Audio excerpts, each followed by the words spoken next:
வளர்முடிய நேயர்கள் அனைவருக்கும் வணக்கம். இப்போ சமீபத்தில் வெப்பநிலை அதிகமாக உணர்றதை பார்த்துருப்பீங்க. இன்னுமுமே அதிகமாக ஆக போகுது எல்னினோன்ற பேரில். அதை பற்றி பாரு என்கிட்ட கேட்டு தெரிஞ்சு போகிறோம். வணக்கம்ண்ணா. வணக்கம். இப்போ சூப்பர் எல்னினோ அப்படின்னு குறிப்பிட்ட ஆண்டுகளுக்கு ஒரு முறை அது வருதா என்னன்ற மாதிரி அதை பற்றி உங்கள் பார்வை என்ன?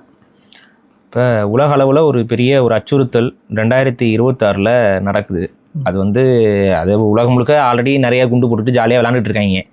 இதில் இங்கே நமக்கு இருக்க பிரச்சனை என்னென்னா, இயற்கையாகவே ஒரு பெரிய அச்சுறுத்தலாக இந்த சூப்பர் எல்னினோ அப்படிங்கிற இந்த நிகழ்வு இருக்கும். இந்த எல்னினோ அப்படிங்கிறது ஒரு 5 வருஷத்துக்கு ஒரு முறை, 3-4 வருஷங்களுக்கு ஒரு முறை ரிப்பீட்டடாக நடக்கக்கூடிய ஒரு நிகழ்வு தான். அந்த நிகழ்வு என்ன அப்படிங்கிறத முதல்ல புரிஞ்சுக்கணும். இது ரொம்ப காம்ப்ளிகேட்டடாக சொல்லி எல்லாரையும் குழப்ப நான் விரும்பல. ரொம்ப எளிமையாக சொல்கிறேன். அது ரொம்ப காம்ப்ளிகேட்டாக சொல்லணும்னா அந்த உலக வரைபடங்கள்லாம் போட்டு மேப்லாம் போட்டு காற்று இந்த பக்கம் வருகிறது அந்த பக்கம் போகிறதுன்னு சொல்லணும். ரொம்ப எளிமையாக சொல்லணும் அப்படின்னா, நமக்கு எல்லாருக்குமே தெரியும் மழை பெய்கிறது எப்படின்ட்டு. கடல் காற்று வெயில் தாக்கத்தினால கடல்ல இருந்து நீர் நீராவியாக போய் அதுதான் மேகமாக மாறும். அவ்வாறு அது மேகமாக மாறும் பொழுது அந்த மேகங்கள் காற்று திசையில் அடித்து வரப்படும். அந்த காற்று ஏன் நகருது அப்படின்னு பார்த்தீங்கன்னா, ஒரு இடத்துல வெப்ப காற்று மேலே போகும்போது அங்கே ஒரு வெற்றிடம் ஏற்படும். அந்த வெற்றிடத்தை நோக்கி காற்று நிரப்போம், குளிர்ந்த காற்று நிரப்போம். அப்போ இந்த குளிர்ந்த மேகங்கள் அந்த வெற்றிடத்தை நோக்கி வரும். இதுதான் இயற்கையாக மழை பெய்வதற்கான ஒரு இயற்கையான ஃபார்முலா. இப்போ இந்த இதில் உலகத்தில் ஒவ்வொரு இடத்துலையும் ஒவ்வொரு கடல்ல இருந்தும் மேகங்கள் உருவாகும், நகரும், போகும். இப்போ இதில் உலகத்திலே பெரிய கடல் இது பசிபிக் பெருங்கடல். அப்போ அந்த பசிபிக் பெருங்கடலில் அதிகமான நீர் இருக்கனால இங்கே தான் அதிகமாக நீராவியும் வரும். அப்போ இந்த நீராவி அதிகமாக இருக்கும் பொழுது இந்த பகுதியிலிருந்து தான் உலகத்தில் அதிகமான மலைமேகங்கள் உருவாகுது. ஸோ உலகத்திலேயே மலைமேகத்தோடைய அதிக ப்ரொடக்ஷன் எங்கே இருக்குன்னு பார்த்தீங்கன்னா அந்த பசிபிக் பெருங்கடலுக்கு மேலே தான். இப்போ இங்கே தான் இந்த எல்னினோங்கிற இந்த நிகழ்வு நடப்பது நமக்கு ஆபத்தாக இருக்கிறது. இந்த எல்னினோங்கிறது எதை குறிக்குது அப்படின்னு பார்த்தீங்கன்னா, இந்த பசிபிக் பெருங்கடலில் ஒரு வெப்ப நீரோட்டம் சில காலங்களில் வெவ்வேறு அந்த காரணத்தெல்லாம் நான் சொன்னால் இன்னும் கொஞ்சம் டீட்டெயிலாக போகும். அதெல்லாம் பசிபிக் பெருங்கடலில் ஒரு வெப்ப நீரோட்டம் என்பது உருவாகுது. இதுதான் இந்த எல்னினோக்கான அடிப்படை காரணம். அந்த வெப்ப நீரோட்டம் ஏன் உருவாகுதுங்கிறது இன்னொரு காம்ப்ளெக்ஸான ஒரு எக்ஸ்பிளனேஷன். அது இப்போதைக்கு நமக்கு தேவையில்லை. அது நம்ம ஃபியூச்சரில் இது நடக்கும்போது, இது நம்ம அவதிப்படும் போது நம்ம பேசலாம். இப்போ அந்த பசிபிக் பெருங்கடலில் ஒரு வெப்ப நீரோட்டம் அதிகரிக்குது. இப்போ இந்த வெப்ப நீரோட்டம் பசிபிக் பெருங்கடலில் அதிகரிக்கும் பொழுது ஆல்ரெடி வெயில் அதிகமாக அடிக்குது. இந்த வெயில் அதிகமாக அடிக்கும் போது, வெப்பம் அதிகமாகும் போது நீராவி மேலே வரும். அந்த நேரத்தில் குளிர்ந்த நீர் அடிமட்டத்திலேருந்து மேலே வரும். இந்த குளிர்ந்த நீர் அடிமட்டத்திலேருந்து மேலே வரும் பொழுது தான் அது நமக்கு மேகங்களாக மாற்றுறதுக்கு ஒரு முக்கிய இது. இப்போ என்ன ஆகுதுன்னு பார்த்தீங்கன்னா, இந்த குளிர்ந்த நீர் மேல் நோக்கி எழும்புவதை இந்த எல்னினோவாக இருக்கக்கூடிய இந்த வெப்ப நீரோட்டம் தடுத்துரும். ஒரு வெப்ப நீரோட்டம் மேலே அப்படியே இப்போ போகும் பொழுது கீழேருந்து வர குளிர்ந்த நீர் மேலே போகாமல் போயிடும். இப்படி இந்த குளிர்ந்த நீர் மேலே வராமல் போகிறனால என்ன ஆகுதுன்னு பார்த்தீங்கன்னா, மேகங்கள் போதுமான அளவு ஈரப்பதத்தை தாங்கி இருக்காது. புரியுதா? அது மட்டும் இல்லாமல் இந்த வெற்றிடம் உருவாகுதுன்னு சொல்கிறோம்ல, ஒரு வெற்றிடம் உருவானாதானே காற்று வேகமாக அடிக்கும். அந்த வெற்றிட உருவாக்கத்துலேயும் இது ஒரு பெரிய பங்களிப்பை செய்கிறதுனால அது வெற்றிடம் அதிகமாக உருவாகலை. ஸோ இப்போ இந்த பருவ காற்றுகளுடைய, அதுவும் குறிப்பாக இந்த ட்ரேடிங் விண்டுன்னு சொல்லுவாங்க, அது மூலிமா தான் அந்த காலத்தில் கப்பல்லாம் போகிறது வர்றது. இந்த ட்ரேடிங் காற்று அது பார்த்தீங்கன்னா அதோடைய தன்மை, அதோட வீரியம், ரொம்ப வேகமாக அடிக்கக்கூடிய காற்று இப்போ தென்றல் போல வீசும். சரியா? அப்போ அந்த ஒரு வேகம் குறையுது. இதோட வேகம் குறையிறதுனால பெரிய மேகங்கள் இங்கே உருவாகாது, அந்த மேகங்களை கொண்டு வராது. அதனால் என்ன ஆக போகும்னு பார்த்தீங்கன்னா, பெரிய அளவு மழை பெய்யறது ஒரு சில பகுதிகளில் குறையும், ஒரு சில இடங்களில் இதுக்கு ஆப்போசிட்டாகவும் நடக்கும். ஸோ ஏன்னா ஒரு இடத்துல ஒரு டிஸ்டர்பன்ஸ் நடக்குதுன்னா அது முன்னுக்கு பின் முறைனா நிறையா கிளைமேட்டிக்கல் சேஞ்சஸை உருவாக்கும். இது பெரும்பான்மையான நாடுகளில் ஒரு வெப்பத்தன்மையை அதிகரிப்பதோடு மட்டும் இல்லாமல், ஏன்னா குளிர்ந்த காற்று வரலைங்கிறனால வெப்பத்தன்மையை அதிகரிக்கும். அது மட்டும் இல்லாமல் மழையும் பொய்க்கிறதுக்கான வாய்ப்பு இந்த சூப்பர் எல்னினோ ஈவெண்ட் மூலமா நடக்க போகுது. இது 5 வருடங்கள் 6 வருடங்களுக்கு ஒரு முறை இந்த நிகழ்வு தொடர்ந்து நடந்தாலும் இதுக்கு ஏன் இதை எல்னினோன்னு தான் சொல்லுவாங்க. இதை ஏன் இப்போ சூப்பர் எல்னினோன்னு சொல்கிறாங்கன்னா, முந்தைய முறைகள்லாம் நடந்த நிகழ்வுகளை விட இந்த முறை நடக்க போகிறது ஓரிரு மடங்கு அதிகம். இது கம்பேர் பண்ணும்போது முன்னாடி எதை வச்சு கம்பேர் பண்ண முடியும்? அதான் அந்த டெம்பரேச்சர் எவ்வளோ ரைஸ் ஆகுதுங்கிறத வச்சு அந்த எல்னினோட லெவலை கண்டுபிடிப்பாங்க. அந்த அடிப்படையில் பார்த்தீங்கன்னா இதுக்கு முன்னாடி வந்த எல்னினோக்களை விட இது ஒரு 25-30% அதிக தாக்கத்தோடு இருக்கும்ங்கிறத ப்ரெடிக்ட் பண்ணுறாங்க. இப்போ பிரிட்டிஷ் ஆட்சியில் அந்த மாதிரி, அதாவது 1800 இது ரெக்கார்டில் இருக்குது. நமக்கு 1770 இது நம்ம ரெக்கார்ட் பண்ணுறோம். இந்த ஈவெண்ட் நம்ம ரெக்கார்ட் பண்ணிக்கிட்டே இருக்கோம். வரலாறுல இது இப்படி ஒரு விஷயம் நடக்குதுங்கிறது நமக்கு தெரியுது. புரியுது. அப்போ அவங்க அதில் அந்த ரெக்கார்டிங்லாம் வச்சு பார்க்கறதுல இப்போ நமக்கு இன்னொன்று ஒரு ஈவெண்ட் சொல்கிறேன். 2015 இருக்குல்ல, 2015 ஒரு சூப்பர் எல்னினோல ஒரு எல்னினோ வந்து நடந்திருக்கு. அதோட விளைவுகள் இதெல்லாம் கொஞ்சம் டீட்டெயிலாக பார்க்கலாம். அப்போ இது வந்து அந்த முன்னாடி நடந்ததுகளை விட இது கொஞ்சம் வீரியம் அதிகமாக இருக்க போகிறதுங்கிறதுனால எல்லாருக்கும் எல்லா இந்த கிளைமேட்டை வந்து முன்னாடியே அறிவிக்கக்கூடிய எல்லா நிறுவனங்களுக்குமே வந்து வயிற்றுல புளியை கரைச்சிருக்கு. இது வந்து இந்தியாவை பெரிய அளவு பாதிக்க போகுது. ஏன்னா மட்டும்தானா உலக நாடுகளே பாதிக்கும். நம்ம இந்தியாவில் தான் நம்ம இருக்கோம் இப்போ. ஸோ நம்ம இப்போ வழி இல்லை, நம்ம இங்கே பாதிக்கிறத ஃபர்ஸ்ட் நம்ம பார்க்கணும். இப்போ ஆஸ்திரேலியா தான் பெரிய பாதிப்பு தான். ஆஸ்திரேலியாவுக்கு பெரிய பாதிப்பு, இந்த பகுதியில் இருக்க இந்தியாவுக்கு பகுதியில் இருக்க நாடுகளுக்கும் பாதிப்பு தான். ஸோ இது என்ன பாதிப்பு, எதனால இப்படி என்ன மாதிரி பாதிப்புகளை நம்ம ஃபேஸ் பண்ணுவோம் அப்படின்னா அதை நம்ம இப்போ ஆல்ரெடி ஃபேஸ் பண்ண தொடங்கிட்டோம். ஸோ இப்போ உங்களுக்கே தெரியும், கடந்த முறை இருக்கிற வெயிலை விட இந்த முறை ஹியூமிடிட்டி அண்ட் வெயிலுடைய தன்மை வந்து ரொம்ப அளவுக்கு அதிகமாக இருக்கிறத நம்மளால பார்க்க முடிகிறது. அரசாங்கமே வந்து வெளியில் எங்கேயும் போகாதீங்க, வராதிங்க, குழந்தைகளை ரோட்டில் விளையாட விடாதீங்க, அதே போல் இந்த மேரத்தான் இந்த மாதிரியான போட்டிகள் இதெல்லாம் நடத்தாதீங்க, அத்லெட்டிக் ஈவெண்ட்ஸ் எதுவுமே இப்போதைக்கு இந்த வெயில் டைமில் நடத்த வேண்டாம், பொதுக்கூட்டங்கள் நிகழ்வுகள் இதெல்லாம் சாயந்தரத்துக்கு மேலே பண்ண பாருங்கள், முடிஞ்ச வரைக்கும் பொட்டை வெயிலில் போய் நிப்பாட்டாதீங்க, பண்ணாதீங்கிறது எல்லாத்தையும் இப்போ வந்து சர்க்குலராக ஒவ்வொரு கவர்மெண்ட்டும் அனௌன்ஸ்மெண்ட் பண்ணுறதை நீங்கள் பார்த்துக்கிட்டே வந்துட்டு இருப்பீங்க. இது வந்து இந்தியாவை பொறுத்த வரைக்கும் பெரிய ஒரு வெப்ப அலையை வந்து உருவாக்கியிருக்கு. இந்த இது ஸ்டார்டிங்லேயே இன்னும் இது அதிகரிக்க வாய்ப்பு இருக்குது. ஓகேவா? இப்போ நம்ம மே மாதத்தில் இருக்கிறோம். மே, ஜூன், ஜூலை, ஆகஸ்ட் வரைக்குமே இந்த வறட்சியும் மழை பொய்க்கக்கூடிய தன்மையும் நமக்கு வந்து இந்தியா முழுக்கவே ஃபேஸ் ஆகும். அது என்ன அப்படிங்கிறதையும் நம்ம பார்க்குறோம். இதில் நீங்கள் அடிப்படையில் நம்ம புரிஞ்சுக்க வேண்டியது என்னென்னா, இந்தியாவில் மழை பெய்யணும் அப்படின்னா நமக்கு இருக்கக்கூடிய பருவக்காற்றுகள் தான். அதில் வந்து தென்மேற்கு பருவக்காற்று. இப்போ இந்த தென்மேற்கு பருவக்காற்றுன்னு ஒன்று உங்களுக்கு எல்லாருக்கும் ஞாபகம் வருது என்னன்னா, தென்மேற்கு பருவக்காற்று தேனி பக்கம் வீசும்போது சாரல் இன்ப சாரல். இது வந்து ஒரு கிளைமேட்டிக் அவேர்னஸ் பாடல் அப்படின்னு நம்ம எடுத்துக்கலாம். சரியா? ஸோ அந்த தென்மேற்கு பருவக்காற்றுங்கிறது வந்து இந்தியா முழுக்க மழை கொண்டு வருவதற்கு மிக முக்கியமான விஷயம். இது ஏன் தென்மேற்கு பருவக்காற்றுனா, மேற்குனா வெஸ்ட்டு, சவுத் வெஸ்ட்டை நோக்கி இந்த காற்று வந்து, அதாவது தென் திசையிலிருந்து வெஸ்ட் நோக்கி இந்த காற்று வருது அப்படிங்கிறதுனால அதை வந்து இந்த கேமரா ஆங்கிளில் மாறி இருக்கும். அதனால தப்பாக பார்க்க, எனக்கு இப்படி நான் கரெக்டாக காட்டுறேன், உங்களுக்கு பார்க்கும்போது வேறு மாதிரி தெரியும். ஸோ இது பார்த்துக்கோங்க. இந்த தென்மேற்கு பருவக்காற்று எப்படி வரும் பார்த்தீங்கன்னா, கேரளா இந்த பகுதியிலிருந்து அப்படியே உங்களுக்கு அந்த காற்றோட ப்ரெசன்ஸை நீங்கள் ஃபீல் பண்ணுறீங்க. அதான் தேனி. இப்போ நீங்கள் தேனியில் இருக்கீங்க. தேனியில் இருக்கும்போது இந்த தென்மேற்கு பருவக்காற்று உங்களை தாண்டி செல்லும் பொழுது உங்களுக்கு மழைப்பொழிவு ஏற்படும். ஆனால் இது என்ன நடக்கும் அப்படின்னு நான் சொல்கிறேன். இங்கே வெஸ்டர்ன் கேட்ஸ்ன்னு சொல்லி ஒரு மேற்கு தொடர்ச்சி மலைன்னு ஒரு மலைத்தொடர் இருக்குது. சரியா? இந்த மேற்கு தொடர்ச்சி மலை தான் நம்ம உங்களுக்கு தெரியும்ல, இந்த ஆனைமலை இந்த இதெல்லாம் இருக்குல்ல, இதெல்லாம் வந்து மேற்கு தொடர்ச்சி மலை. இந்த மேற்கு தொடர்ச்சி மலையில் என்ன ஆகுதுன்னு பார்த்தீங்கன்னா, இந்த தென்மேற்கு பருவக்காற்று அப்படியே தமிழ்நாட்டுக்குள்ள வந்து அப்படியே மழை பொழியலான்னு வருது. ஆனால் இந்த மேற்கு தொடர்ச்சி மலை என்ன பண்ணும்னு பார்த்தீங்கன்னா, அப்படியே ஒரு பேரியரை போட்டு இந்த தென்மேற்கு பருவக்காற்று தமிழ்நாட்டுக்கு எட்டி பார்க்காமையே தேனியோடைய பஸ் டிக்கெட் போட்டு அனுப்பி விட்டுரும். அதுக்கு ஏன் அவ்வளோ கோவம் நம்மள? இல்லை, அது இயற்கை, அதுதான். ஸோ இல்லை, அதுக்கு எல்லாம் நமக்கு சேவியர் வேற ஒரு ஆள் இருக்கார், நான் சொல்கிறேன். அப்போ இந்த தென்மேற்கு பருவக்காற்று எப்பவுமே தமிழ்நாட்டுக்கு பெரிய அளவு மலைத்தொழிற்சி கொடுக்காது.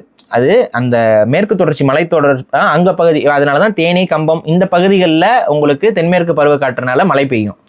கேரளாவில் நல்லா மழை பெய்யும். அதுக்கப்புறம் இந்த மேற்கு தொடர்ச்சி மலை அப்படியே அந்த காற்றை தள்ளி அந்த உங்களுக்கு அந்த டெக்கான் பீடபூமி இருக்குல்ல, அந்த பீடபூமி அந்த பகுதியில் பரப்பி விட்டுரும் காற்றை. அதுக்கப்புறம் அப்படியே இந்த மேற்கு தொடர்ச்சி மலையை அப்படியே வந்து அந்த காற்றை வந்து டைவெர்ட் பண்ணி இலங்கைக்கு தள்ளி விட்டுரும்.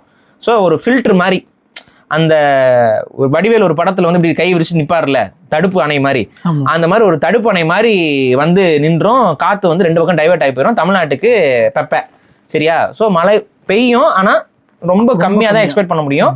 இந்த தேனி கம்பம் மட்டும் கேரளாவில் பெய்கிற மாதிரி மழை பெய்யும். ஏன்னா அது மலைத்தொடர் அடிவாரத்தில் இருக்கனால அந்த எஃபெக்ட் இருக்கும். இதுதான் வந்து தென்மேற்கு பருவக்காற்று தமிழ்நாட்டுக்கு செய்யக்கூடிய விஷயம். இப்போ இந்த தென்மேற்கு பருவக்காற்றுக்கு இந்த எல்னினோனால என்ன ஆச்சு அப்படின்னா, இந்த தென்மேற்கு பருவக்காற்றுக்கு பவர் குறைஞ்சு போச்சு. ஸோ இப்போ தென்மேற்கு பருவக்காற்று உண்மையாகவே தென்றல் போல தான் வீசும். சும்மா சிலு காற்று வந்து வீசும் பொழுதுங்கிற மாதிரி அப்படியே கொஞ்சம் அப்படியே வரும். அந்த சிலுப்புலாம் இருக்காது, கொஞ்சம் நார்மலாக தான் இருக்கும். அப்போ என்ன ஆகும்னு பார்த்தீங்கன்னா, அதோட எக்ஸ்பெக்டட் ரெயின்ஃபால் வந்து நடக்காது. ஸோ கேரளா அது எப்பவுமே எதிர்பார்க்கக்கூடிய மழை இது பெய்தல் கேரளா மற்றும் தேனி கம்பம் பகுதிகளில் மழை பொழிவு என்பது இந்த எல்னினோ ஈவெண்ட்னால குறையும். ரொம்பவே டிராஸ்டிக்காக குறையுங்கிறாங்க. இப்போ இந்த தென்மேற்கு பருவக்காற்று மட்டும் இந்தியாவுக்கு அடிக்கலை அப்படின்னா நார்த்லாம் ஊஹூ இங்கேயே கம்மினா அங்கே ரொம்ப ரொம்ப குறைஞ்சிரும். ஏன்னா இந்த ஒரு பருவக்காற்று தான் அவங்களுக்கு வட இந்தியாவில் இப்போ இந்த பஞ்சாப், இந்த குஜராத் இங்கெல்லாம் இருக்காங்கல்ல, விவசாயிகள் இருக்காங்கல்ல, இவங்க எல்லாருக்குமே இந்த தென்மேற்கு பருவக்காற்று தான் தண்ணியை எடுத்து கொண்டு போய் வாரி வழங்குது.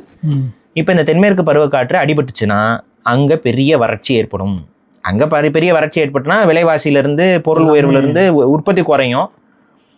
இது அது போக இந்த எல்னினோ ஈவெண்ட்னால ஆல்ரெடி வந்து இந்த வேக்யூமே ஒழுங்காக உள்ள ஃபார்ம் ஆகலை. அதுவும் இல்லாமல் வெப்பமும் அதிகரிச்சிருக்குங்கிறனால, வெப்பம் அதிகரிக்கிறனால அதன் மூலிமா கோதுமையும் பருத்தி இந்த மாதிரியான பயிர்கள் வெப்பத்தினாலே அடிபடும். அது போக இந்த பருவக்காற்றும் வந்து மழைப்பொழிவை ஏற்படுத்தாதுங்கிறனால விவசாயம் பெரிய அளவு பொய்க்கக்கூடியனா டேமேஜ் ஆகக்கூடிய வாய்ப்புகள் ரொம்ப அதிகமாக இருக்குது. பஞ்சம் வருவதற்கான வாய்ப்பு, பஞ்சம்னு சொல்லிட முடியாது. ஏன்னா இதை முன்கூட்டியே இந்திய அரசாங்கம் அறிஞ்சு என்ன பண்ணியிருக்காங்கன்னா, எப்பவுமே சேமிப்பு கிடங்குகளை விட இந்த முறை சேமிப்பு கிடங்குகளை 2 மடங்கு 3 மடங்கு அதிகரிச்சிருக்காங்க. ஏன்னா ஏதாவது பஞ்சமாக வந்துடக்கூடாது. அதே போல் உணவு ஏற்றுமதியிலையும் பெரிய லெவலில் தடைகள் செஞ்சு உணவு வந்து வெளிநாடுகளுக்கு ஏற்றுமதி ஆகாமல் தடுத்துன்னு வச்சுருக்காங்க. ஸோ இது ஏதாவது ஒரு பஞ்சத்தை உருவாக்கிடக்கூடாதுங்கிறதுக்காகத்தான்.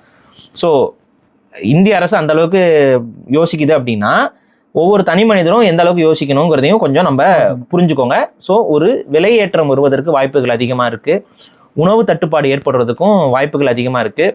பொருள் விலையேற்றமும் இதனால ஏற்படும். இது மேலே மட்டும் இல்லை, உங்களுக்கே தெரியும் இந்த உலக போர் இதெல்லாம் போயிட்டு இருக்கனால பெட்ரோல் விலைவாசியும் ஏறுது. ஸோ நமக்கு இப்போ என்ன டபுள் பேர்டன் ஆகும். இது இப்போ பெட்ரோல் விலைவாசி ஏறினாலையும் விலையேற்றம் வரும். இப்போ பொருள் உற்பத்தி குறைஞ்சதுனாலையும் சேமிப்பு அதிகரிக்கிறதுனாலையும் விலைவாசி அதிகம் சமாளிக்க முடியல.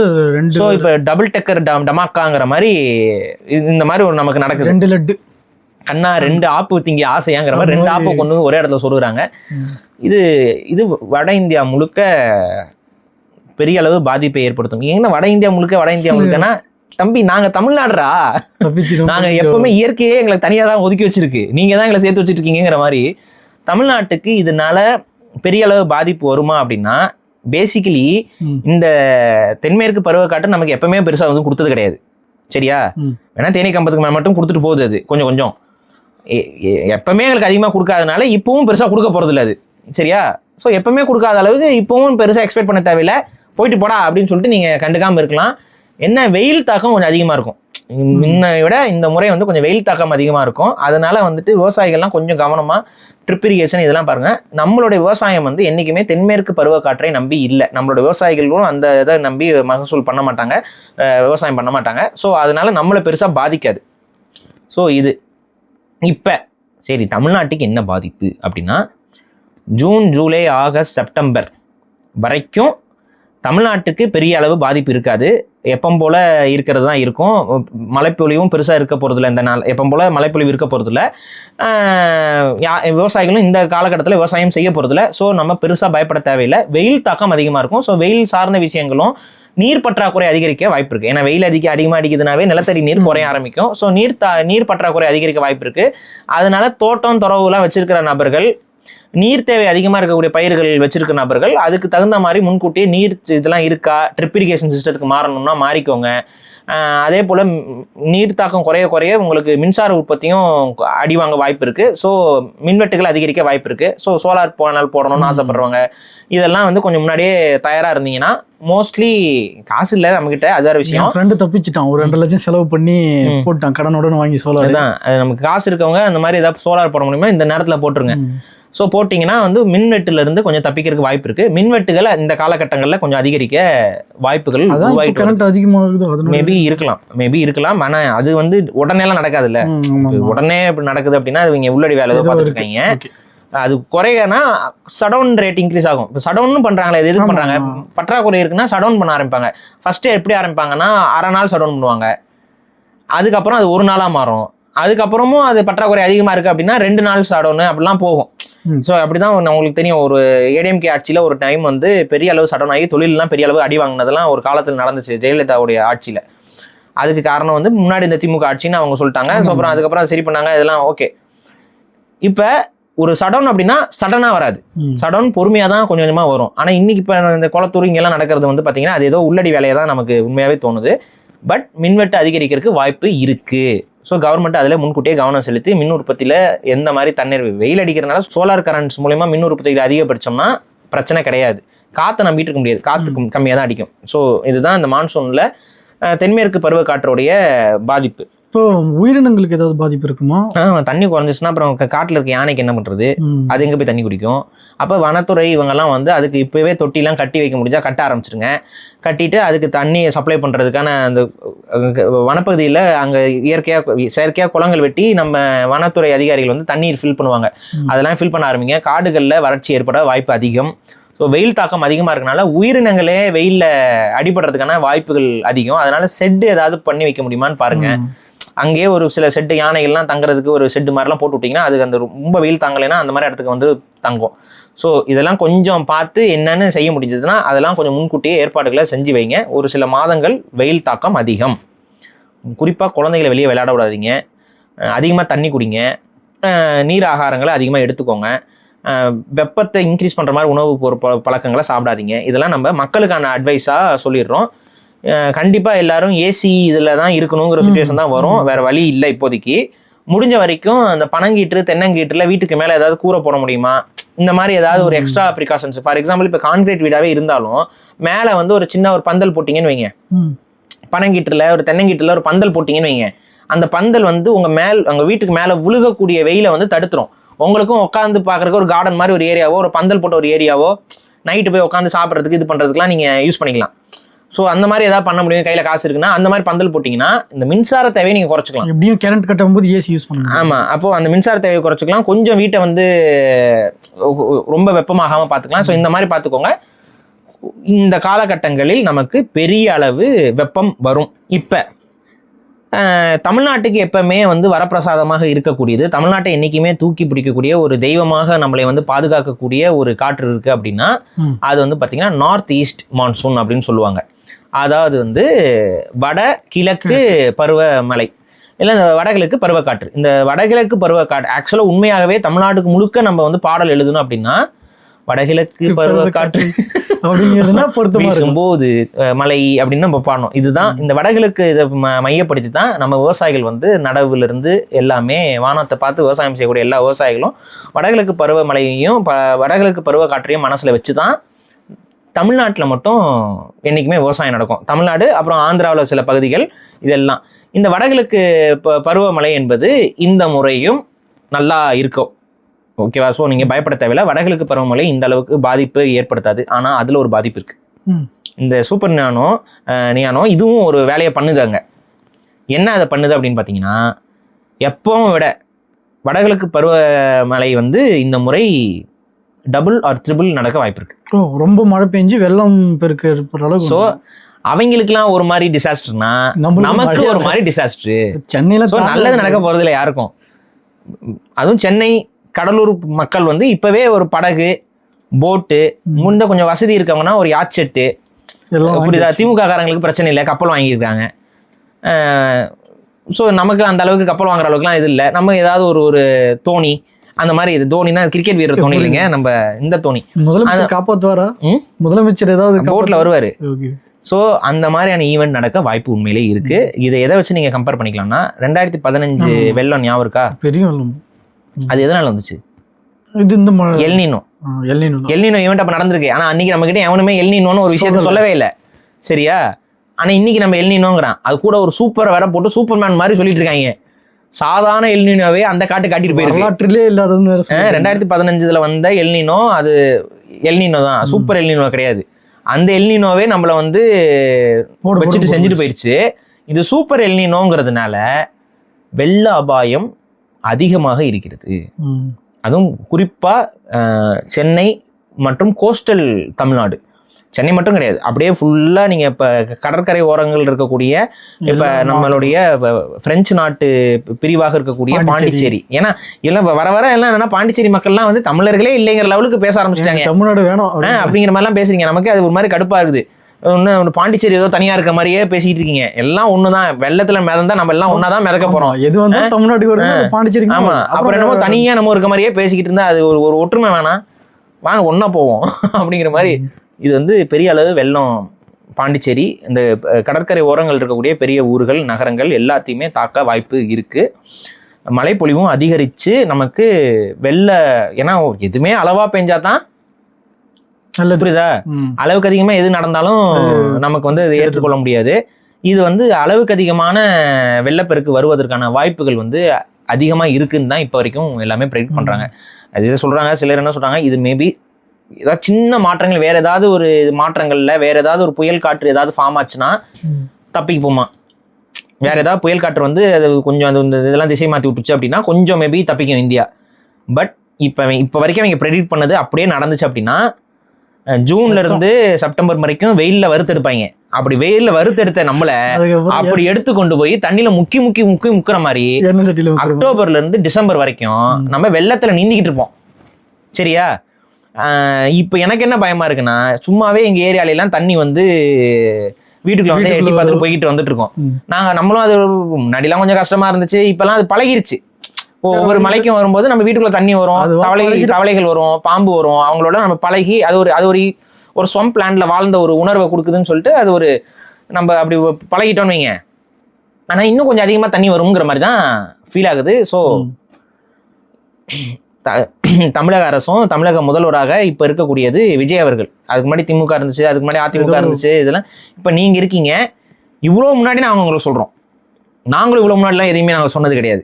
இப்ப மழை வந்தால் வெள்ளம் அபாயம் இருக்குங்கிற விஷயத்த நாங்க மட்டும் இல்ல, உலகத்தில் இருக்கக்கூடிய எல்லாரும் கழுதியாக கத்தி கொண்டிருக்கிறார்கள். வெள்ள அபாயம் வரக்கு வாய்ப்பு இருக்குன்னு. இந்த வெள்ள அபாயத்தை பத்தி மித்த சேனல்ஸ்ல சொன்னாங்களா என்னன்னு தெரியல. நிறைய பேர் இன்னொரு தப்பு பண்றாங்க. வெளிநாட்டு சேனல்ஸ்ல என்ன சொல்றாங்களோ அதை அப்படியே பார்த்துட்டு வந்து பேசக்கூடாது. ஏன்னா நம்ம தமிழ்நாட்டுக்கு என்ன அதனால அப்படின்னு பார்க்கணும். நம்ம ஆளு என்ன பண்ணிட்டாங்கன்னா, இந்தியாவுக்கு பாதிப்புனா இந்தியா ஒட்டுமொத்தமா ஒரே இதுன்னு நினைச்சுக்கிட்டே பண்றாங்க. என்னைக்குமே எதுலையுமே தனித்துவமா தமிழ்நாடு இருக்குங்கிறத மறந்துடுறீங்க.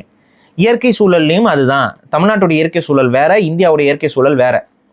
அப்ப தென்மேற்கு பருவ காற்று வந்து பொய்க்கும், அதனால வந்து விவசாயம் பண்ண முடியாதுன்னா, தென்மேற்கு பருவ காற்றை நம்பி என்னைக்குமே தமிழர்கள் இருந்ததே இல்லை தமிழ்நாட்டுல.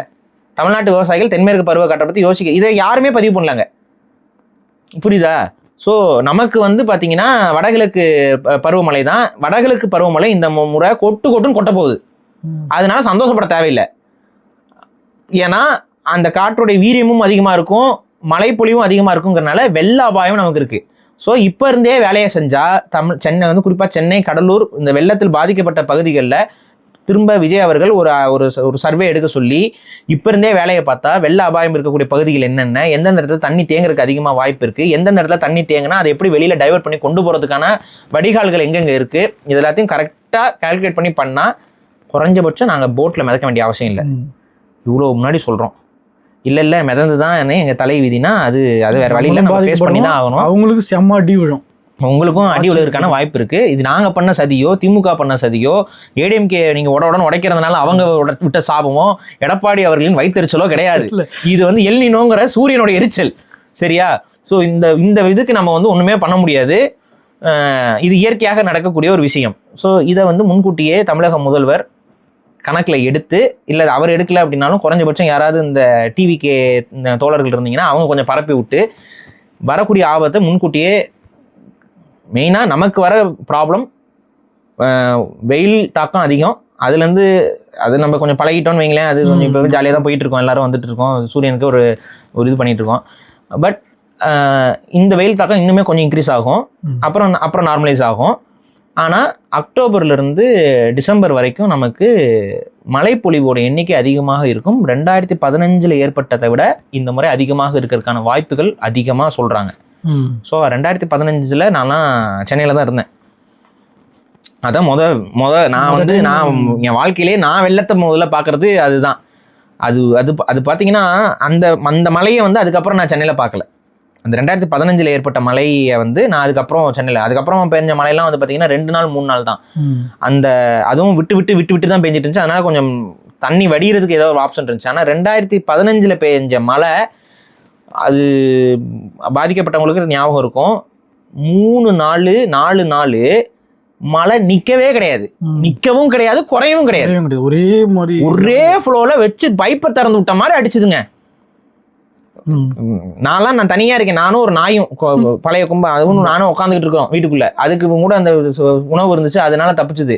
நான் போய் கடையில போயிட்டு இப்போ தண்ணி இல்லை, எல்லாரும் வாங்கிட்டு போயிட்டாங்க. பிரெட் பாக்கெட்டு எல்லாம் வாங்கி ஊற்றி நான் என்னென்ன ஸ்நாக்ஸ் எல்லாம் கிடைக்குதோ அந்த ஸ்நாக்ஸ், அதுக்கப்புறம் வந்துட்டு இந்த கூல்ட்ரிங்க் பாட்டில், ஏன்னா தண்ணி ஏதாவது குடிச்சாகணுமே, எதுவுமே இல்லை, தண்ணி பாட்டில் எல்லாம் காலி.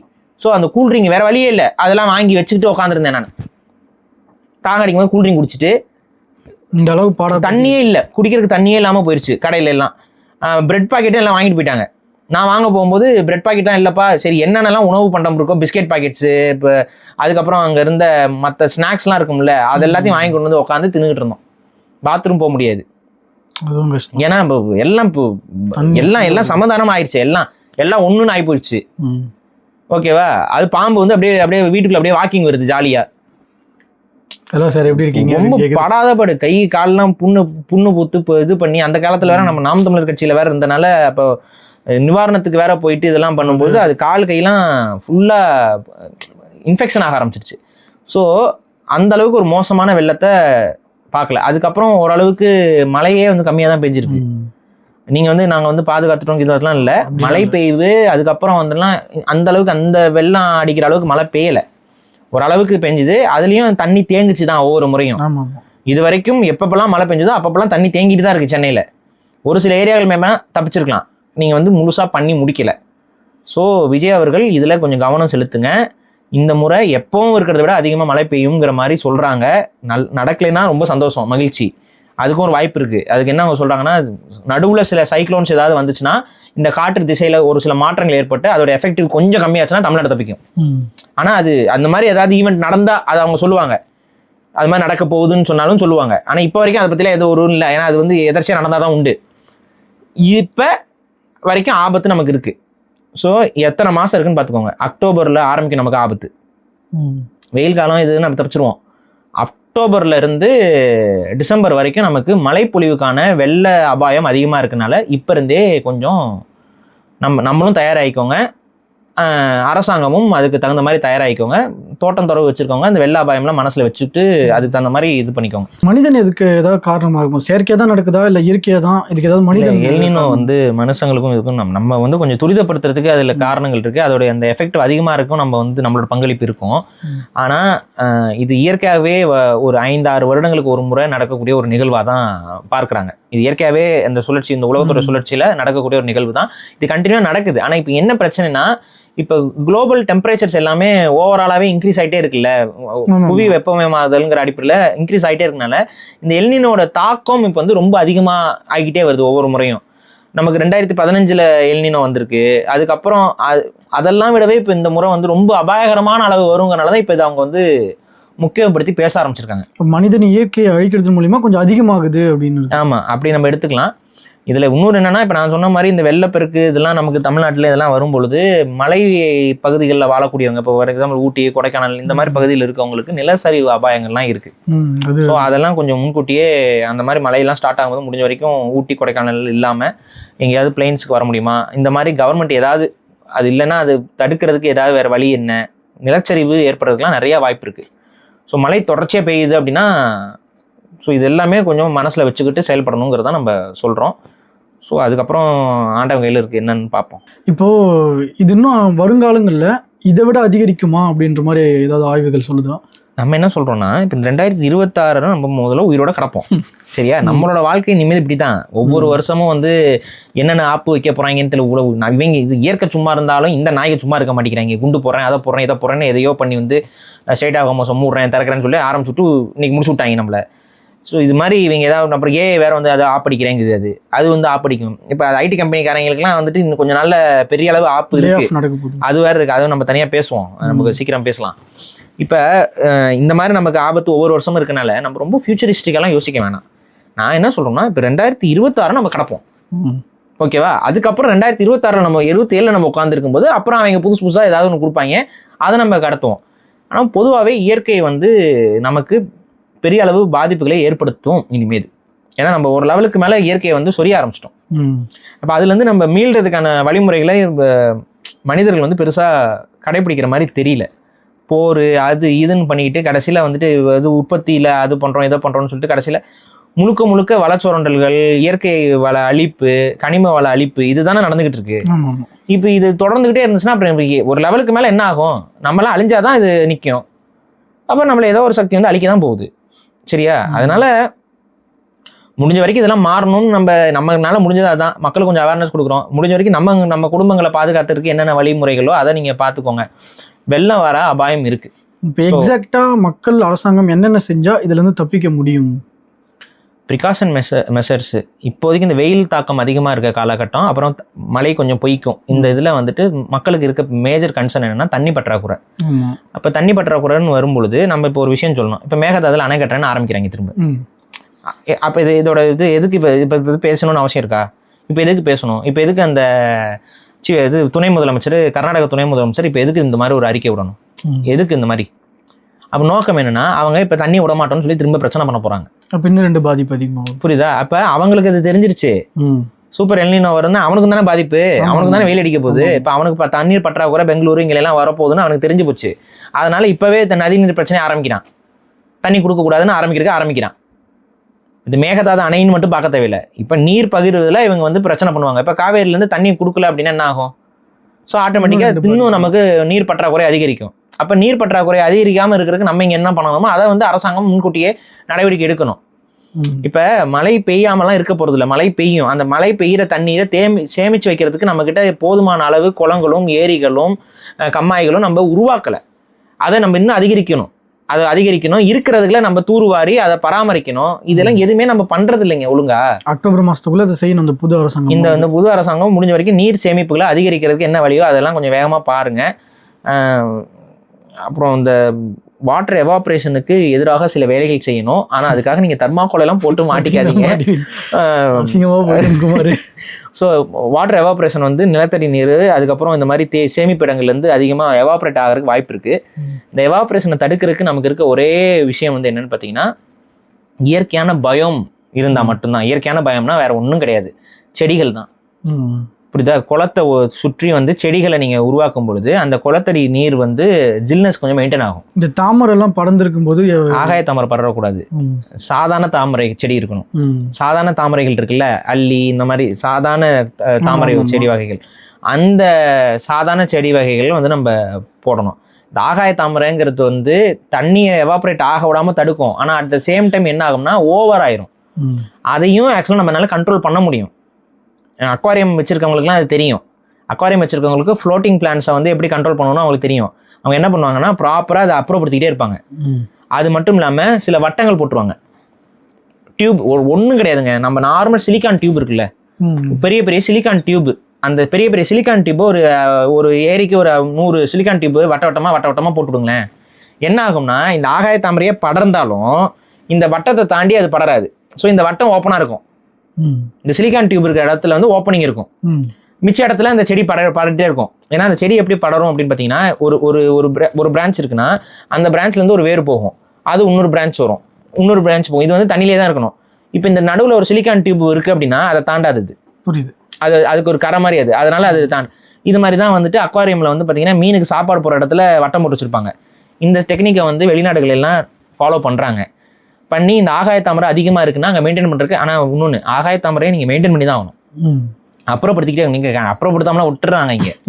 அப்போ அது ஃபுல்லாக படுறோம். எவ்வளோ நாளைக்கு அந்த இது தாங்கும்? ஸோ அதை கொஞ்சம் அப்புறப்படுத்திக்கிட்டே இருக்கணும். மீன்கள் உள்ளே இருக்க உயிரினங்களுக்கு காற்றோட்டம் இருக்கிற மாதிரி இருந்தால் தண்ணி கெட்டு போகாது. ஸோ செடியும் நல்லாயிருக்கும், இதுவும் நல்லாயிருக்கும். தாமரை மற்ற செடிகள் அதிகமாக இருக்கும்போது இந்த ஆகாய தாமரையோட வளர்ச்சியும் குறையும். ஸோ ஆட்டோமேட்டிக்காக ஃப்ளோட்டிங் பிளான்ஸும் இதுக்கும் அண்டர் கிரவுண்ட்லையும் பிளான்ட் இருக்கணும்ல. ஸோ இதுகளை வந்து கொஞ்சம் அதிகரிச்சிங்கனாவே எவாப்ரேஷனை கண்ட்ரோல் பண்ணலாம். இயற்கையான உயிர் சூழல் மிக்க குளங்களும் ஏரிகளையும் நம்ம உருவாக்கணும். இதுதான் பேசிக்.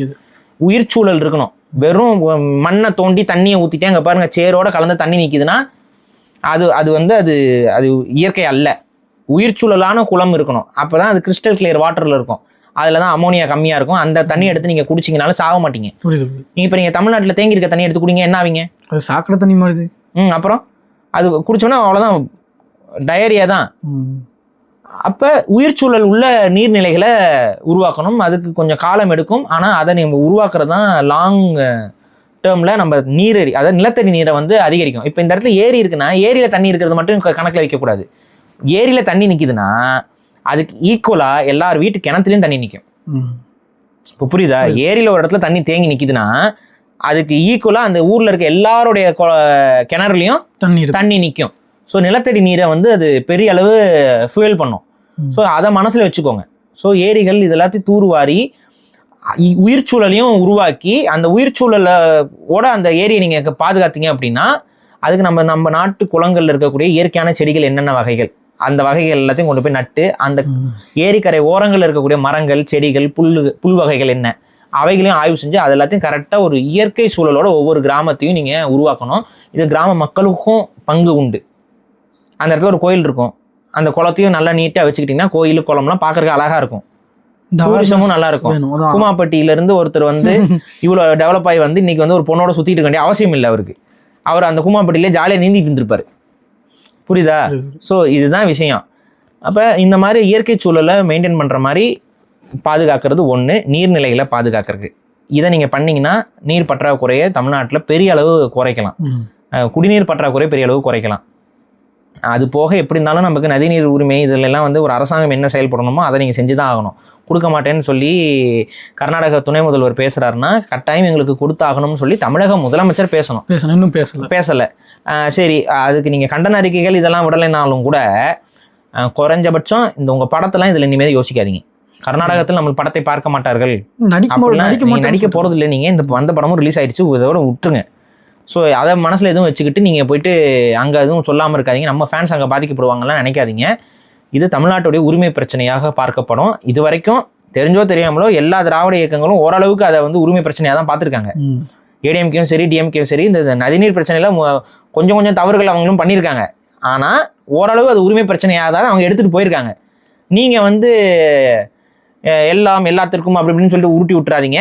அதை நம்ம இங்கே சொல்றோம். எனக்கு கேரளாவில் ஒரு பிரான்ச் ஆரம்பிக்குது பார்த்தா இவர் இந்தியன் லீடராக போகும்போது அந்த ஜோசியக்காரர் கொஞ்சம் கொஞ்சம் கொஞ்சம் ஓவரா உசுப்பேத்தி விட்டுட்டு இருக்காப்புல, ஒரு தென்னிந்திய தலைவராக எல்லாம் அப்படின்னு. அது ஆகுங்க, அது பிரச்சனை இல்லை. ஆனா அந்த ஜோசியக்காரன் சொல்றாண்டு அதை பண்ணிடாதீங்க. நமக்கான உரிமைகள்ல நீங்க உண்மையா இருந்தீங்கன்னா தான் சரி. தமிழ்நாட்டுக்கு உரிமைக்கு உண்மையா இருக்காரு, இந்திய உரிமைக்கு உண்மையா இருப்பான்னு எல்லாரும் பார்ப்பாங்க. தமிழ்நாட்டுக்கே இங்க தண்டனைக்கான ஆயிப்போச்சுன்னா அப்புறம் எல்லாமே அங்கே நட்டுக்கும். ஸோ அது முதல்ல புரிஞ்சுக்கோங்க. அது நம்ம இங்கே சொல்கிறோம். ஸோ உரிமை சார்ந்த மேகதாது அணை கட்டுறேன்னு சொல்லும்போது அது தமிழகம் வந்து கட்டாயம் தலையிட்டு அந்த அணை கட்டுறதுல இது பண்ணணும். அணை கட்டாயம் கட்டணுங்கிற அவசியமே அங்கே கிடையாது. அது வேணும்னே வந்து நம்மளுடைய நீர் நிலையை இது பண்ணுறதுக்கு தான் அவங்க அதை பண்ணிகிட்டு இருக்கிறாங்க.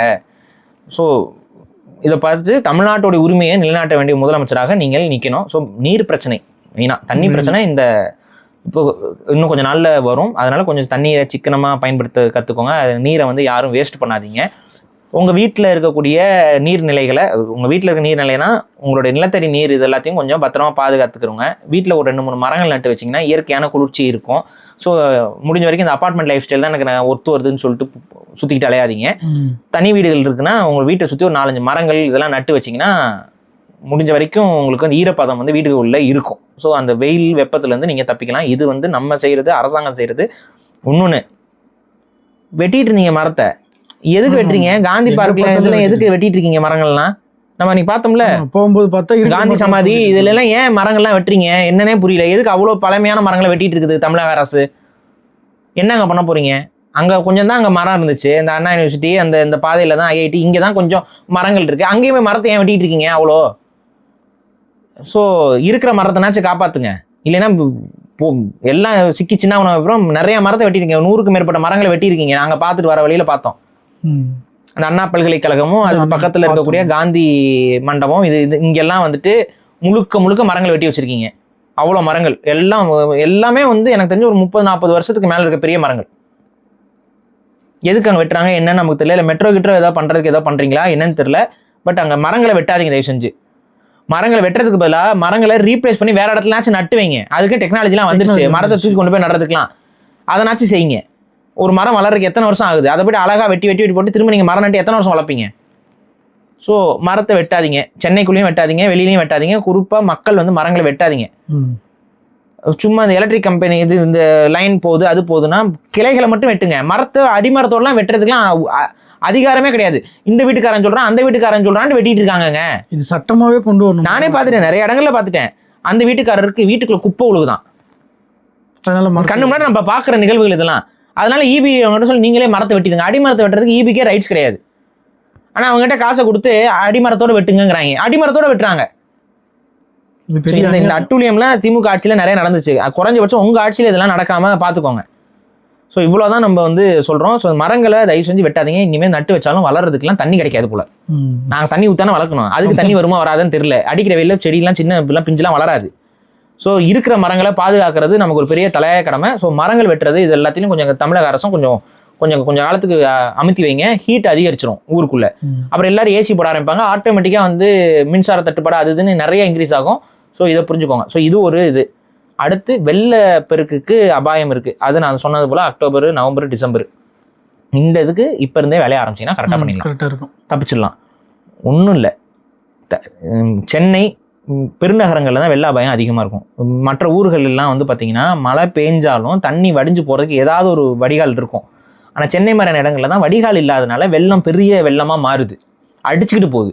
ஸோ இந்த அடிச்சுக்கிட்டு போகிற மாதிரி வெள்ளம் வராமல் இருக்கணும் அப்படின்னா நமக்கு இருக்கிறதுக்கு பெரிய கை கொடுக்கக்கூடிய ஒரே ஆள் யாருன்னு பார்த்தீங்கன்னா கூவம், அடையாறு, கொசத்தலை. இந்த 3 ஆறையும் நீங்கள் பயன்படுத்திங்கன்னா சென்னையோடைய வடிகால்களை ரொம்ப அழகாக பயன்படுத்திடலாம். ஒன்றும் இல்லை, நீங்கள் ஒரு படத்தில் இப்படி கீழே எல்லாம் டெஸ்க்கு கீழேலாம் போயிட்டுலாம் பார்ப்பீங்கல்ல, அதே மாதிரி நீங்கள் என்ன பண்ணுங்க, கூவாத்துக்குள்ள போக சொல்லிங்க, கேஸ் போட்டு உள்ளே தள்ளிடுவாங்க. பார்த்துக்கோங்க, ஆல்ரெடி ஏதோ ஒருத்தர் பேசணும் உள்ளே போயிட்டான். வந்து இப்போ ஒரு இது இருக்குது, அதை நம்ம சொல்கிறோம் விமர்சனத்தை தான் நாகரிகமாக வைங்கன்னு. அது கற்றுக்கிறது இல்லை நிறைய பேர். நீங்கள் விமர்சனத்தை நாகரிகமாக வச்சுன்னா எந்த கேஸ் போட்டும் யாரும் உள்ளே தள்ள முடியாது. ஆனால் நாகரிகமற்ற விமர்சனத்தை வச்சுட்டு இருந்தீங்கன்னா ஜெயிலுக்குள்ளே தான் போவீங்க. ஸோ முழுக்க இது வந்து எப்படி நீங்கள் பார்க்கணும் அப்படின்னா, அதாவது சென்னையை குறிப்பாக இந்த 3 ஆறுகள் வந்து கோடு போட்ட மாதிரி பிரிச்சிருக்கு. இந்த ஆறுகளை வந்து பெரிய வடிகால்களாக நம்ம கணக்கு வைக்கணும். இந்த பெரிய வடிகால்களுக்குள்ள வெவ்வேறு பகுதிகளிலிருந்து எந்தெந்த பகுதிகள்லாம் அந்தந்த ஆறுகளோட பக்கத்தில் இருக்கோ அங்கெங்கெல்லாம் வடிகால்களை வந்து உள்ள கொண்டு வந்து சொருகணும், வாய்க்கால்கள் மாதிரி வெட்டி சொருகணும். சில இடங்களில் வீடுகள் இருக்கலாம், இதெல்லாம் நம்ம இப்போ பண்ண முடியாது. கவர்மெண்ட் அதுக்கான நஷ்டஈடு கொடுத்து வேற வழி இல்லாத இடங்கள்ல கொண்டு போய் தான் இருக்கணும். இயற்கையான பள்ளங்கள் எதுன்னு பார்க்கணும். அந்த பள்ளங்கள்ல ஏரிகள் இருந்துச்சுன்னா அந்த ஏரிகள்லாம் கொஞ்சம் நல்லா இன்னும் கொஞ்சம் டீப் பண்ணி இன்னும் கொஞ்சம் தூர்வாரி, இப்போ போரூர் ஏரி இந்த மாதிரி ஏரிலாம் கொஞ்சம் இப்போவே கொஞ்சம் டீப் பண்ண ஆரம்பிச்சிங்கன்னா, இன்னும் கொஞ்சம் அகலங்களை பெருசாக்குனீங்கன்னா ஆட்டோமேட்டிக்காக மழை பெய்யும் போது இன்னும் கொஞ்சம் அதிகமான தண்ணியை வந்து சேமித்து வைக்கக்கூடிய தன்மை அவைகளுக்கு வந்துடும். அதே போல் மழை பெய்யும் பொழுது ஜெயலலிதா பண்ண பெரிய மிஸ்டேக் வந்து அதுதான். மழை பெய்யறதுக்கு முன்னாடி மழை பெய்யுது அடிக்க ஆரம்பிச்சிருச்சு அப்படின்னா முன்னாடியே திறந்து விட்டுருங்க. கொஞ்சமா அணைகளை வந்து முன்னாடியே திறந்து விட்டுருங்க. நீங்கள் மழை பெஞ்சு டேம் வெடிக்கிற லெவலுக்கு வெயிட் பண்ணிட்டு ஒட்டுக்கா திறந்து விட்டீங்கன்னா, அது நைட்டு மக்களுக்கு தெரியாத நேரத்தில் கொண்டு திறந்து விட்டீங்கன்னா மக்கள் தூங்கிட்டு இருக்கும்போது தண்ணியோட தண்ணியை நாங்கள் போய் செத்து போயிடுவோம். அதான் நடந்துச்சு 2015 அதான் நடந்துச்சு. ஸோ இதை திரும்ப பண்ணிடாதீங்க. மழை அதிகமாக அடிக்க ஆரம்பிச்சிருச்சுன்னா அதுக்கு முன்னாடியே அது அடிக்க ஆரம்பிக்கும் போதே திறந்து விட்டீங்கன்னா அடிக்கடிக்க தண்ணி போய்கிட்டு இருக்கும், பிரச்சனை முடிஞ்சு போச்சு. எல்லாம் சேர்ந்ததுக்கு அப்புறம் டபக்குன்னு எல்லாம் ஒன்றா திறந்தீங்கன்னா இங்கேயும் வெளியே தண்ணி தேங்கி இருக்கும், வெளியே வர தண்ணியும் போகிற வழி இல்லாமல் எல்லாமே எங்கள் வீட்டுக்குள்ளே ஏறிடும். ஸோ அதிமுக உடைக்கிறத விட்டுட்டு இதை இந்த இது பண்ணி அணையை திறந்து விடுங்க, அதிமுகவை திறந்து விடாதீங்க. ஸோ இது நம்ம சொல்கிறோம். இது முழுக்க வந்து இந்த இதுலலாம் முன்கூட்டியே கவனம் வச்சு செயல்பட்டால் பிரச்சனை இல்லாமல் இருக்கும். நீர் மேலாண்மை பற்றி விஜய் அவர்களுக்கு என்ன தெரியும்னு எனக்கு தெரியல. கொஞ்சம் அது சார்ந்த விஷயங்களையும் அவர் தெரிந்து கொள்வது, இந்த நிகழ்வுகள் நடப்பதற்கு முன்பு தமிழகத்தை பாதுகாக்க வேண்டிய முழு முதற் பொறுப்பும் கடமையும் உங்க கையில தான் இருக்கு. வந்ததுக்கு அப்புறம் ஹெலிகாப்டர்ல சுத்தி பார்த்துட்டு இருக்கிறது பிரயோஜனம் இல்லை. வர்றதுக்கு முன்னாடியே அதை தடுத்து நிப்பாட்டுறதுதான் ஒரு நல்ல தலைவனுக்கு அழகு, ஒரு நல்ல அரசாங்கத்திற்கு அழகு. அதனால முன்கூட்டியே இதை வந்து யோசிச்சு இவ்வளோ விஷயத்த நம்ம சொல்றோம். வெள்ளம் வரலைன்னா எனக்கும் சந்தோஷம், உங்களுக்கும் சந்தோஷம். ஆனா வெள்ளம் வந்துச்சுன்னா யாருக்குமே சந்தோஷம் கிடையாது. ஸோ அதுக்கு மனசை வச்சுக்கிட்டு இப்போ இருந்தே ஏற்பாடுகளை பண்ணீங்கன்னா நம்ம அந்த 3 மாசம் இருக்க வெள்ளத்துல நம்ம தப்பிச்சிடலாம். ஸோ இது வெள்ள அபாயம் தான். தமிழ்நாட்டை பொறுத்த வரைக்கும் வறட்சியும் வெள்ளமும் தான் நமக்கு அபாயமா இருக்கும். இதுல மெயினா நம்ம அதிகமாக பயப்பட வேண்டியது வெள்ள அபாயத்துக்கு தான். இப்போ எல்னினோ வந்து அடிக்கடி வருது இல்லையா? இப்போ இதோடைய தன்மையை குறைக்கிறதுக்கு மனிதர்களால் ஏதாவது செய்ய முடியுமா? இல்லை அதுக்கான வேலை நம்ம முடிஞ்ச வரைக்கும் இயற்கை அழிக்காம இருக்கணும். நம்ம அதை செய்வோமா? அது செஞ்சுதான் செய்வோமா? நம்ம செஞ்சுதான் ஆகணும். செய்யறோமா? செய்யறது இல்லை. அப்போ சாம இருக்கணும். அப்போ இயற்கை கொடுக்குற பனிஷ்மெண்ட்டை வாங்கிட்டு தான் ஆகணும். மார்க் எடுக்கணும் ஒழுங்கா. இல்லைன்னா டீச்சர் முட்டிக்கால் போட சொன்னால் முட்டிக்கால் போட்டு தான் ஆகணும். ஸோ அப்போ இந்த முறை எப்படியோ நம்ம நெருங்கிட்டோம். அடுத்தடுத்த காலங்களில் நம்ம குறையணும், அதை குறைச்சிக்கணும், இயற்கை அழிக்கணும். ஆமாம். ஸோ இதுதான் இப்போதைக்கு இருக்கிற அபாயங்கள். இதை மனசில் வச்சுக்கிட்டு நம்ம முன்கூட்டியே நம்மளால மக்கள்கிட்ட அவேர்னஸை கொண்டு வந்து சேர்த்துருக்கோம். இது இன்னும் நீங்கள் நெட்ல எல்லாம் தேடி பார்த்து இன்னும் கொஞ்சம் தெரிஞ்சுக்கோங்க. ஏன்னா இது நாங்கள் இதுலேயுமே வந்து எல்னினோ எப்படி உருவாகுது போகுதுன்னு, ஏன்னா ரொம்ப டீட்டெயிலாக போகுது அது.